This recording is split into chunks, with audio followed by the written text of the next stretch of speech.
The People's Countryside The People's Environmental Debate Countryside Podcast. Environmental Debate Podcast. People's Countryside Environmental Debate Podcast. People's Countryside Environmental Debate People's Podcast.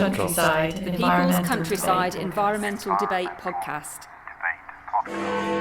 The question is, how did life evolve from non-living matter? Interestingly, many people who don't like migrants heading to the UK are supporters of your royal family, who many say are immigrants, don't work, and have a suspected paedophile amongst them. This is the People's Countryside Environmental Debate Podcast, and what you don't know is I've had 5 goes at that. 3 I counted. I'm Stuart the Wild Man Mabbott. Who's that counting over there? I'm counting 1, 2, 3. This is William Manklow. Thanks very much for listening to the People's Countryside Environmental Debate Podcast. If we had our time again, we'd come up with a new name, wouldn't we? I'm not sure we would. We're a long-established podcast. You, the listeners, send in questions. We answer 2 per episode. We don't see them before we press record. Nope. And we're not prepared, with no preparation. We just come at it cold. A little bit like you guys. We're going to fire the question at you, and you wouldn't have thought about it much. Well, maybe you have, but you won't have actually thought, well, I need to come up with an answer. Yeah, you know, like it's that person who sat there next to it in his computer, or on his computer, not in his computer, in his living room looking at his front door. Today's first question comes from Ryszard from Bydgoszcz in Poland. What's his question? Stuart just loves to show off his Polish. I know. It's because he's into his speedway. That's all it really is. You are impressed. The question is, how did life evolve from non-living matter? I don't know. For billions of years, there was nothing here. And then there was water, and then there was like a very basic form of algal growth, and then somehow that developed into producing oxygen. How are these moments? You know, you could argue that they came from other places. You know, but the scale of that growth was so slow. That's unfathomable. 1 billion years between life starting and then life starting to evolve from that. What caused that kick on? Who knows? I understand there are some factors that have helped life develop, and that is to do with where the Earth is in the solar system, the formation of the moon, which has been, the moon and the Earth have been together, if you want to call it, for billions of years. The moon has been there, and it's kept the Earth in a stable.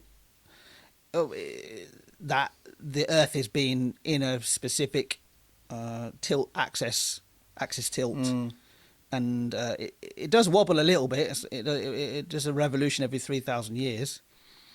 In fact, if you went about 1,500 years into the future, the North Star Polaris would not be above the North Pole. It would be another star.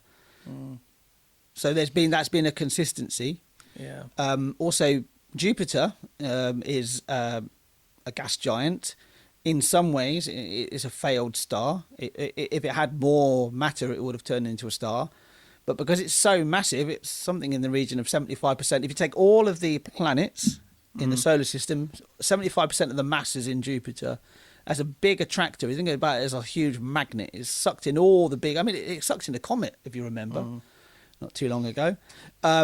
It sucked in all the material away from the inner solar system, which meant that there was less bombardment of large material. I know that, of course, the dinosaurs were wiped out by a large meteor, but that is actually quite rare considering how much material there was.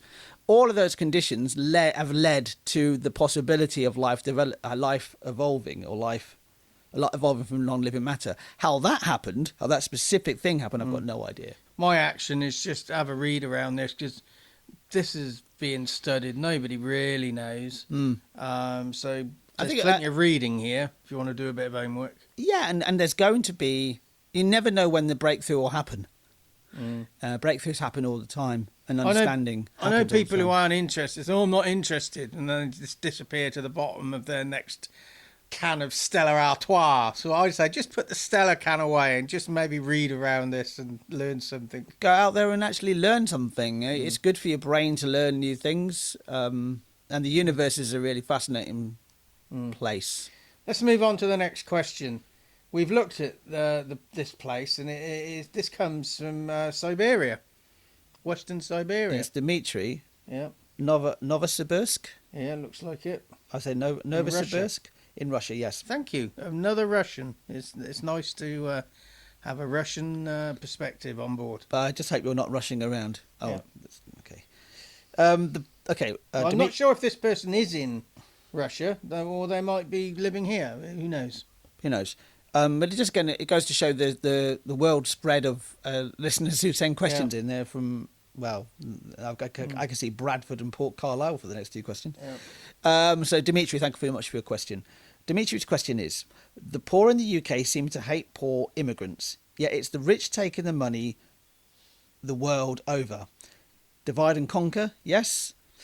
Interestingly, many people who don't like migrants heading to the UK are supporters of your royal family, who many say are immigrants, don't work, and have a suspected paedophile amongst them.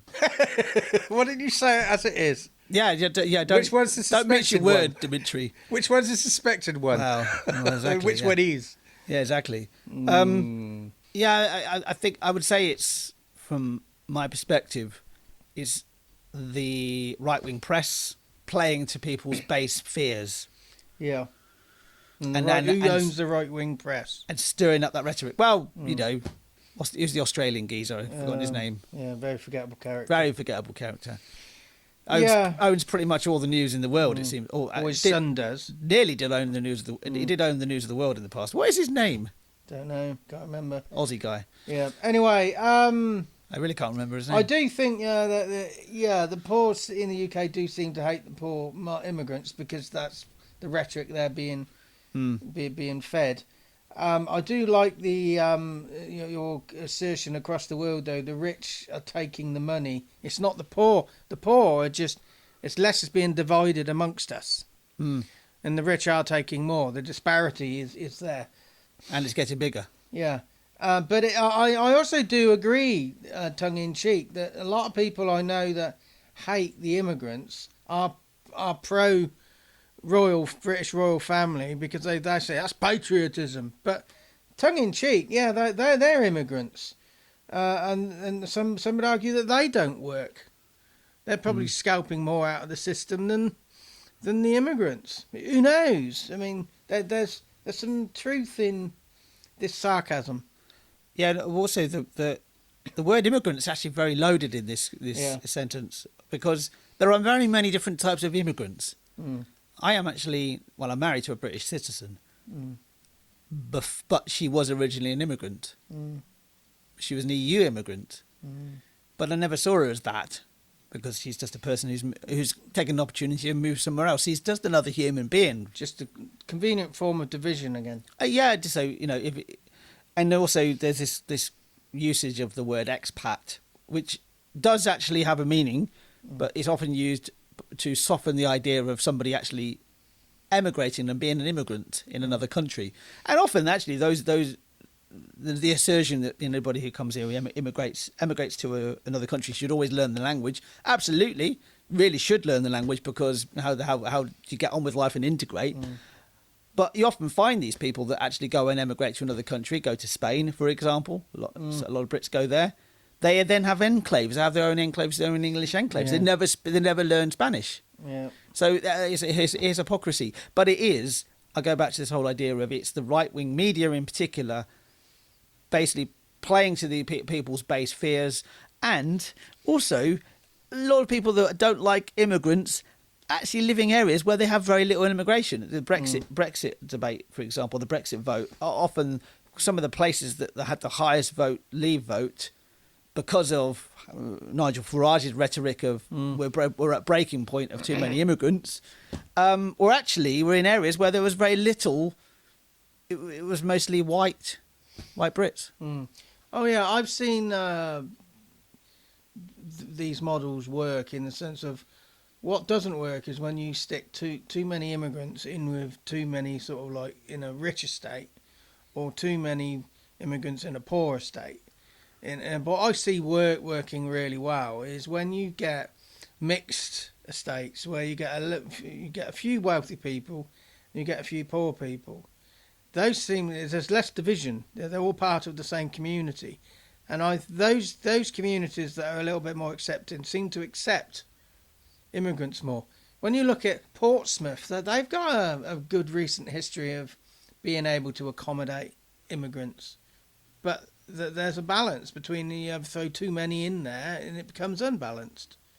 That's just it's a little bit of an aside there. But what I do see in this question is if Dmitry is saying this question from Russia, from the outside looking in, it's very sarcastic.